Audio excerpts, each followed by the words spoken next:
Bienvenue sur l'Empire des Sagesses. Aujourd'hui, je vous invite à réfléchir sur une vérité profonde, une sagesse intemporelle. Le savoir véritable est celui qui se manifeste par l'action. Que signifie réellement cette phrase? Pourquoi le savoir ne peut-il être complet sans l'action? Cette idée est au cœur des enseignements des sages et philosophes, notamment dans la pensée chinoise, qui valorise la pratique comme pierre angulaire de la sagesse. Le savoir passif. Une illusion. Prenons un instant pour analyser notre quotidien. Nous vivons dans une ère où l'information est abondante. Livres, vidéos, formations, connaissances théoriques à portée de main. Mais combien de fois nous contentons-nous de savoir sans appliquer? Nous lisons des ouvrages sur la bienveillance, mais oublions d'aider notre voisin. Nous regardons des vidéos sur la discipline personnelle, mais continuons à procrastiner. Nous connaissons les vertus de l'écoute, mais restons enfermés dans nos propres discours. Dans ces situations, le savoir reste superficiel, comme une graine jetée sur un sol infertile. Elle existe, mais elle ne peut ni pousser, ni donner de fruits. L'action, le savoir qui prend vie. Le véritable savoir, celui qui enrichit l'esprit et l'âme, ne prend forme que lorsqu'il est mis en pratique. L'action est ce qui transmute la connaissance en une compétence, une transformation concrète. C'est ce que les sages appellent la sagesse incarnée. Imaginez un disciple qui apprend la calligraphie chinoise auprès d'un maître. Pendant des semaines, il observe et écoute.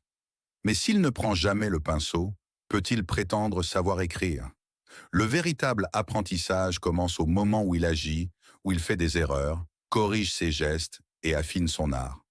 Ainsi, la théorie, bien que nécessaire, est incomplète sans mouvement. L'action, même imparfaite, est une preuve vivante de ce que nous avons compris et intégré. Le processus de transformation par l'action. Mais comment manifester ce savoir dans notre vie?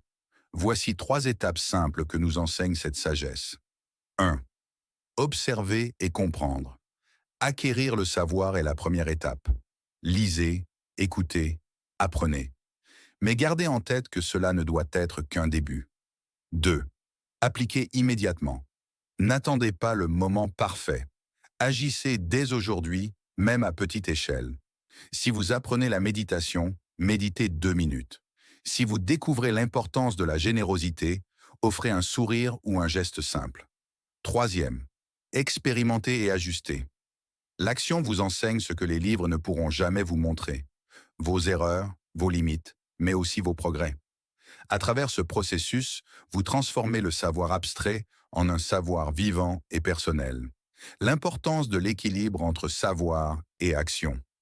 Le philosophe chinois Confucius disait « Apprendre sans réfléchir est vain. Réfléchir sans apprendre est dangereux. Mais agir sans savoir est risqué, et savoir sans agir est inutile. » C'est dans l'équilibre entre l'étude et l'action que nous trouvons la véritable sagesse. Une graine sans action ne fleurit jamais.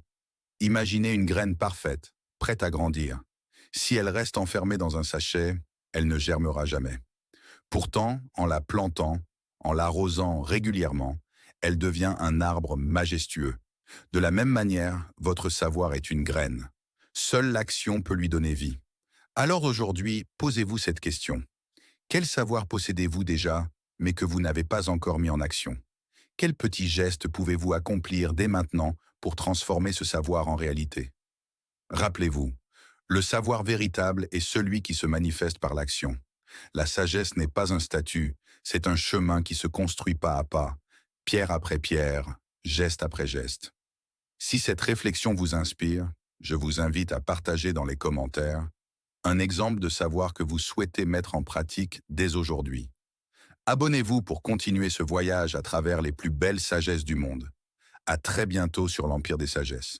Et surtout, souvenez-vous, la plus belle pensée reste stérile si elle n'est pas mise en mouvement.